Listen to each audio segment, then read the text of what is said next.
Hello friends, இந்த மாதிரி ஷார்ட்ஸ்லாம் மொபைலில் எப்படி எடுக்கணும் அப்படின்னு சொல்லிட்டு நான் இந்த வீடியோவில் உங்களுக்கு சொல்லித்தரேன். ஸோ வீடியோ ஃபுல்லாக பாருங்கள், கட் பண்ணாமல். இப்போ இருக்க டெக்னாலஜியை பார்த்தீங்கன்னா நிறைய டெவலப் ஆகிருக்கு. மொபைல்லையே கேம்லாம் சும்மா பெஸ்ட்டாக வருது. ஸோ அதை வச்சு நீங்கள் இன்னும் பெஸ்ட்டான ஷார்ட்ஸ்லாம் மொபைல்லையே எடுக்கலாம் அப்படின்னு சொல்லிட்டு நிறைய ஃபோட்டோகிராஃபர்ஸ்லாம் இன்ஸ்டாகிராமில் போஸ்ட் பண்ணியிருப்பாங்க. நிறைய பேர் நீங்களும் பார்த்துருப்பீங்க. நார்மலாக பார்த்தீங்கன்னா மொபைலோட ஃபோக்கஸ் டிஸ்டன்ஸ் மினிமம் 6 சென்டிமீட்டராச்சும் இருக்கும். இந்த 6 சென்டிமீட்டருக்குள்ளே தான் நீங்கள் அந்த சப்ஜெக்டை ஃபோக்கஸ் பண்ண முடியும். நிறைய பக்கமாக போனீங்கன்னா அந்த சப்ஜெக்டை ஃபோக்கஸ் பண்ண முடியாது. ஸோ லென்ஸ் யூஸ் பண்ணி கொஞ்சம் பக்கமாக போகலாம். பட் இந்த லென்ஸ் யூஸ் பண்ணி நம்ம பக்கமாக போகிறதுக்குள்ளே சப்ஜெக்ட் பறந்து போயிடும். ஸோ கேர்ஃபுல்லாக நம்ம அது மூவ் ஆகிற அந்த ஸ்டெப்ஸுக்குள்ளே தான் இருக்குது நம்ம எப்படி ஃபோட்டோகிராஃபி பண்ணுவோம் அப்படின்னு சொல்லிட்டு. அதுலேயும் ஃப்ளையிங் ஷாட்ஸை நம்ம கேப்சர் பண்ணணும்னா அந்த அளவுக்கு அது கூட ஃபாஸ்ட்டாக நம்ம ஃபோட்டோகிராஃபி பண்ண தெரிஞ்சுக்கணும். இதில் என்னென்னு பார்த்தீங்கன்னா, ஃபஸ்ட்டு நான் இந்த ஸ்டெப்ஸை உங்களுக்கு சொல்கிறேன்.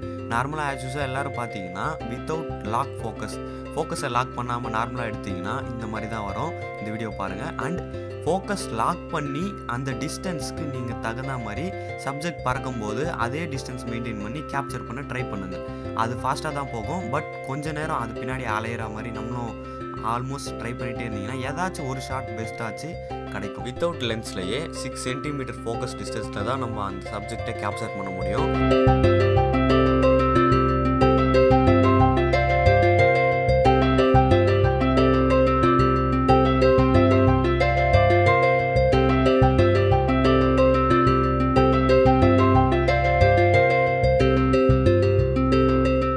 வித் லென்ஸில் பார்த்தீங்கன்னா மினிமம் உங்களுக்கு 2 சென்டிமீட்டர் தான் இருக்கும்.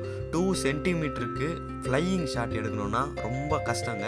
பட் எனக்கு ஒரு சான்ஸ் கிடச்சிது. ஸோ அதை எடுத்திருக்கேன். அந்த வீடியோ தான் இது.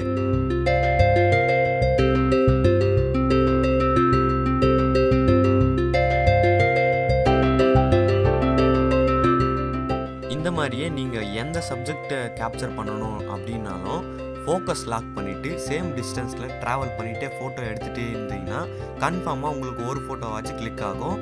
நான் கரெக்டானு சொல்ல முடியாது, அது நீங்கள் எடுக்கிற ஸ்பீடு பொறுத்து இருக்கும்.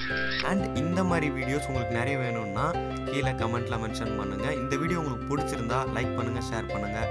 அடுத்த அப்டேட்ஸ்க்காக என் சேனலை சப்ஸ்கிரைப் பண்ணிக்கோங்க.